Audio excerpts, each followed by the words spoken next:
Pneumatic otoscopy and cerumen removal will be discussed in this video.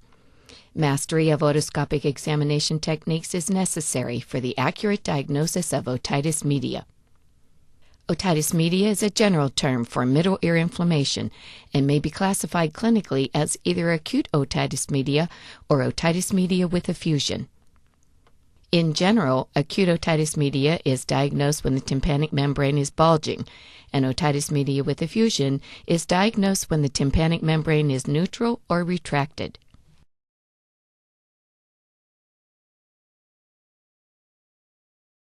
Otoscopic examination is indicated in children who have an upper respiratory tract infection, who exhibit unaccustomed tugging of the ears, or who have irritability, difficulty sleeping, fever, otalgia, otorrhea, or hearing loss.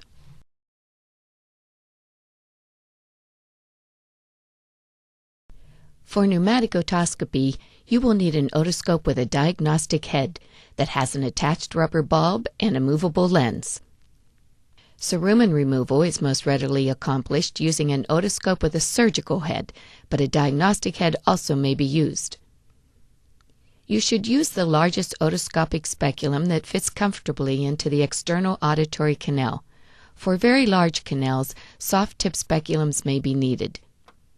An appropriately sized blunt ear curette can be used to remove large pieces of cerumen. Metal curettes are preferable to plastic curettes. The rigid and delicate loop on the metal curettes allows for finer dissection.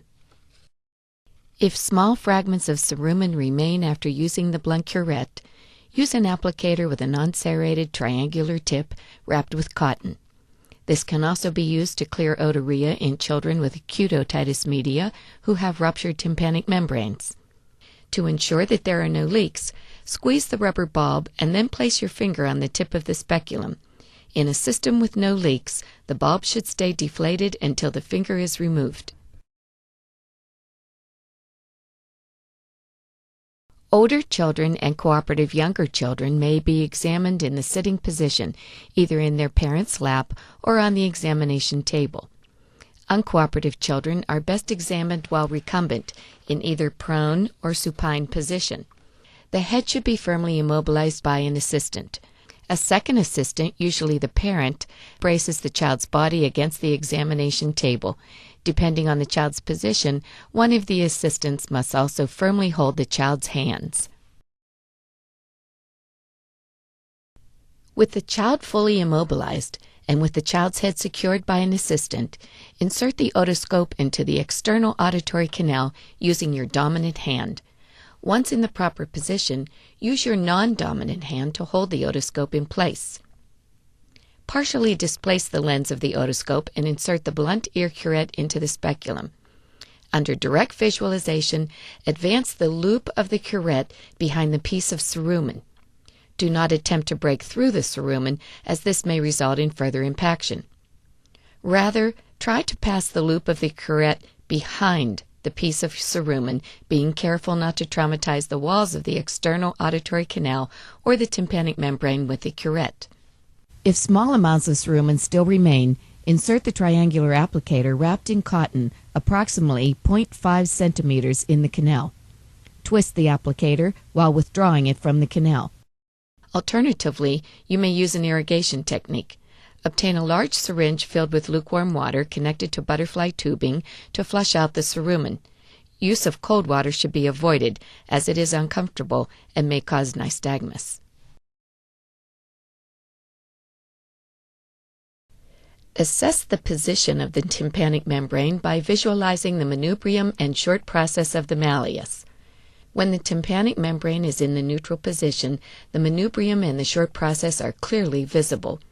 When the tympanic membrane is bulging, the short process is not visible and the tympanic membrane appears convex.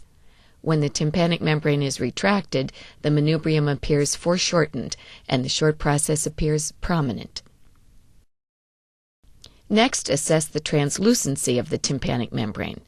A translucent tympanic membrane has a ground glass appearance and allows visualization of the underlying middle ear structures.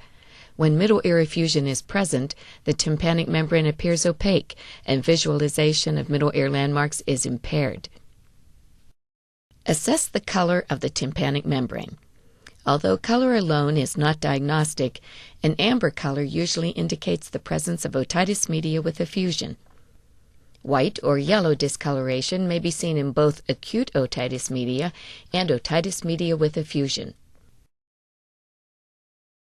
Look for areas of intense erythema on the tympanic membrane, a finding that indicates acute inflammation. When present together with opacification and bulging of the tympanic membrane, this finding supports the diagnosis of acute otitis media. Mild erythema and injection of the tympanic membrane are nonspecific findings and often occur if the child is crying during the examination. To create positive pressure, insert the pneumatic otoscope without placing any pressure on the bulb. Then depress the bulb gently and observe the degree of movement of the tympanic membrane away from you. To create negative pressure, insert the otoscope with the bulb partially depressed. Release the bulb and observe the degree of movement of the tympanic membrane towards you. In the absence of middle ear effusion, the tympanic membrane will move briskly. When middle ear effusion is present, as in acute otitis media or otitis media with effusion, mobility will be decreased or absent. A common mistake is to use a speculum that is too small relative to the size of the ear canal, which causes a leak in the system.